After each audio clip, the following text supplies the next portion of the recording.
19條咧就關於咧呢個嘅 hazard warning label 嘅，咁佢其實知道咧呢個 label 咧就係 corrosive 嘅，咁以下嚟有3個 chemical 啦，邊一個 chemical 咧先會貼住呢個 label 咧？首先第一個咧 sodium 咧就佢其實係 corrosive 嘅原因，因為佢會溶落水，然後變咗做呢個 sodium hydroxide 都比較高濃度嘅，咁所以咧就係 corrosive。咁第二個就 trichloromethane 咧，你其實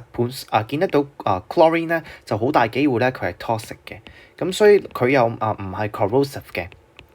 咁我哋唔揀佢啦。至於第三個咧就係concentrated aqueous ammonia，咁當然 ammonia 個 weak alkali 啦，但係唔重要嘅，重要係就係佢夠 con 嘅話咧，佢意思入面咧係你係 slightly ionized in water to give 呢個嘅hydroxide ion。不過如果夠 con 嘅話咧，個 hydroxide ion 個濃度咧係夠高，咁所以咧佢都會有 corrosive 嗰個嘅nature，咁所以第三個都啱，答案就會係 C。